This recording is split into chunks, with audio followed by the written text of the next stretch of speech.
Good morning, folks. My morning reflection time. I think my coffee is done. Let me switch it off and pour it. Remember, 2 cups of caffeine is good for your gut health, brain health, and liver health. It turns your bad white fat into good brown fat by increasing the mitochondria in it. And if you are not a coffee person, bad luck. But remember, tea has also got some caffeine in it. And it is not the theine molecule in tea, but the caffeine molecule in coffee, which resembles this fatigue molecule adenosine, which your brain builds up after a lot of brain work, and you feel that you need to take a rest. And that's the fatigue molecule receptors that our caffeine blocks, so that you don't feel fatigued and work for longer hours. That's why you have to be very careful how many cups of coffee you are drinking, because if your brain is telling you shut down and you don't, because you are drinking caffeine after caffeine after caffeine, that is detrimental. So that's my Korean pear. I'm just going to top it up with a little bit of more honey. This is called bae suk in Korean language, I guess. Bae means pear and suk means cooked. So this is a very tasty way. When your kids don't like to eat fruits, you give them bae suk. Honey is very good for health. So is the cinnamon, which has gone into this small pit. And I'm going to cover a little bit more, maybe another 7, 5 minutes maybe. So why this time is so sacred for me?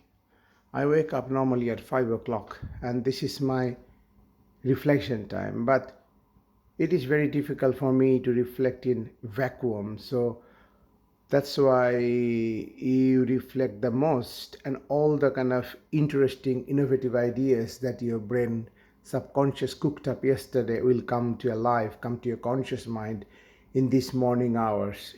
It says that this is a calm and quiet hours when God whispers in our ear, and that's why you should not miss the opportunity for this calm morning moment when you're ready to head out for a brand new day, and you are thinking of your life in general.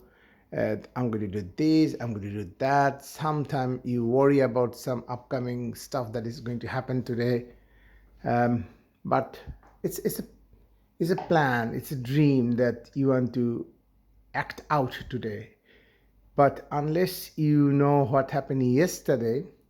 Oh, by the way, this is my I do a lot of household work in the morning, including washing up stuff, including cooking, including laundry, and in general, reflecting on my life.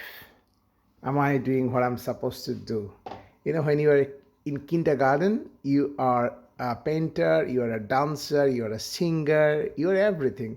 If teacher asks, who can sing? Yeah, I can sing. But now if I ask, who wants to do this? Who wants to do that?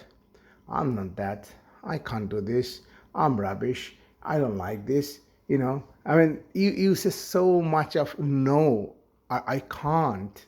But that I can't is almost you don't hear I can't thing in kids. They can do everything because they haven't tried, they haven't failed, or because they're kids, nobody told them off. They encouraged, so they can do everything. So we have to be kid again. The emotional first aid, which is very, very important. Every day you need to give yourself an emotional first aid. What is the emotional first aid? So basically, when we are born, we are innocent, we have got high hopes about us, we dream, we learn fast, we are curious, we ask questions, we don't know the difference between strangers and us, we easily make friends. And then comes something after that, which is criticism, judgment, failure, bullying, people commenting on your body shape or size or your face or your nose or this and that. And then you start questioning yourself, am I really worth it? And then you start to look for excuses. Oh, my dad is like that, my family is like that, my mother is obese, my aunt is alcoholic, and I was given a bad hand, I was dealt with bad cards, life was not fair to me and all that stuff. And then at some stage you lose that innocence, you lose that passion, you lose that charm. I see so many doctors around me. I'm a doctor of 30 years, almost more than 30 years. And I thought about becoming a doctor for predominantly, um, you know, 2 or 3 reasons probably. I was a sick child. I was born with one lungs because of congenital lung cyst, and I was sick every year. And I saw my family physician will come with a big green and a big bag, Gladstone bag, and my father will carry that bag. Because it is doctors back then was very respected. Nobody would. It's like God. I mean, they will come and cure you. And then my family physician, Dr. Bhadra, he will come and say, কোথায় ব্যথা হয়েছে? কোনো problem নেই. I'm talking in Bengali. Just listening to that voice that there is no problem. He's asking me, give a cough. I say, oh, that's a ritual. I have to cough now. And he will put his stethoscope, all clinical medicine. No laboratory, very rarely. Anyway, so I decided to become as powerful as him and make people as happy as he would make me. So that's the start. Then came my uncle from UK with a very expensive looking Canon camera, SLR, not digital, obviously those days. And I asked him, can I use it? Boys and toys and all that. He said, no, you're going to break it. I said, no, I will not break it. Then he said, if you promise me you'll be a doctor, then I will give it to you. Okay, obviously I had to promise. So that day, all day, the next day, I was roaming around, a small kid with a very expensive Canon camera around my neck. We went to zoo, and that started the love of my photography, and which is still continuing. See, it's 5:20 in the morning, and I'm making videos for you so that I can share my happiness, my sadness, my reflection with you. Maybe you like it, maybe some part of it will resonate with you. So wash your mind.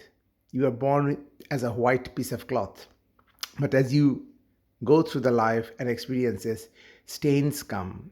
Black stain, yellow stain, red stain, white stain. No, white is not stain. You won't see it. So have you seen the prophets? The next to the head of the prophet, there's aura. The aura is white, but we all have got an aura. And people say, oh, I don't get a good vibe from this person. And this person makes me happy. So think what kind of vibe you're giving. So yesterday I was listening to this beautiful talk by Brahma Kumari. I think their head office is in Mount Abu in Rajasthan in India, and I'm planning to go and meet her. She is so calm. She wears a white sari. She's not very old, because most of these sages, they are very ancient, wise looking. She does look wise and calm and peaceful. And she was telling that we all want 3 things from life: peace, happiness, and love. But because we want, everybody wants. So who's going to give it to us? Is everybody is in need. Nobody is rich to give. So change your vocabulary, change your lingo, and say, I am peace, I am love, I am happiness. And then say, I radiate happiness. Did I radiate happiness yesterday? Did I smile at people who met me? Did I appear peaceful and calm, or was I as frenzied as you are? And that's the thing. I mean, life has changed us. It has stained us. So every morning, reflect on what happened yesterday, on your emotional health, your cognitive health. What did you learn? What questions did you ask? What questions were asked of you? And did you grow? So that's it. This is my morning reflection. I saw this podcast by Brahma Kumari, Brahma Brahma Kumari, Kumari, and that's what she was talking about, that meditation, reflection, gratitude journal, bullet journaling, this is kind of like a washing machine for a dirty mind. So all the stains will come loose of your mind if you reflect, if you think, oh, this is it. So you are not what your mind is. You're separate from your mind. You're bigger and greater than your mind. If your mind is going on an automatic negative cycle, you just say, hey, give your mind a name, like you can call it Appa or Einstein or whatever. Hey, stop, don't think that. It actually is not what happened. It's actually in between what you're thinking and what I'm thinking, maybe.